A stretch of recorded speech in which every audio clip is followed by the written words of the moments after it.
สักหน่อยเป็นวันเข้าพรรษาที่นานๆจะมีมาไม่บ่อยเป็นวันที่พระสงฆ์อธิษฐานจะอยู่ที่ใดและอย่าทำชั่วอะไรเมื่อดื่มสุราได้ไหมก่อนนั้นเธอจะทำอะไรจงนึกให้ดีๆตอนนี้เธอจะทำอะไรมันผิดศีลตลอดไม่ดูไม่แลและไม่สนว่าคุณจะทำอะไรก็จะไม่คิดอะไรแต่ฉันบอกไว้ได้ไหมก็บอกไปแล้วว่าดื่มแล้วมันไม่ดีถ้าดื่มมากไปก็ทำให้เกิดเรื่องโชคตีและถ้าคบคนชั่วก็จะเกิดเรื่องแบบนี้แค่คิดถึงยังไม่ทำมันก็บาปจะไปอยู่ตรงหน้าจะไปหาแน่ๆเธอจะอยู่ที่ไหนบาปก็จะตามไปหาเธอแน่อะไรแต่คิดถึงศีลเอาไว้วันเข้าพรรษาเป็นวันที่ชาวบ้านก็ต่างมาว่าร้ายว่าสงฆ์องค์นั้นองค์นี้เดินไปเหยียบเขาย่าตายเลยตัดปัญหาไม่ให้ใครว่าได้จ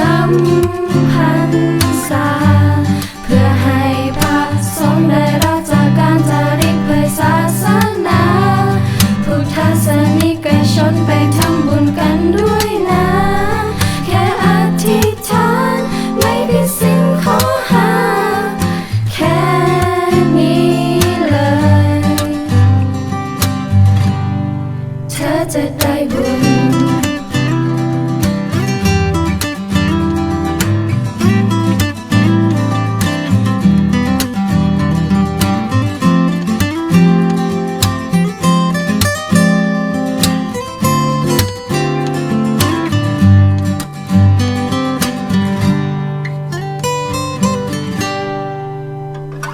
ในวันเข้าพรรษาคือวันที่พระสงฆ์เรียนรู้วินัยทุกปีเข้าพรรษาตรงกับวันละ1 ค่ำเดือน 8ทุกคนเข้ามาฟังพระสงฆ์ธรรมเทศนาพากันเข้าวัดเข้าวาถวายเทียนพรรษา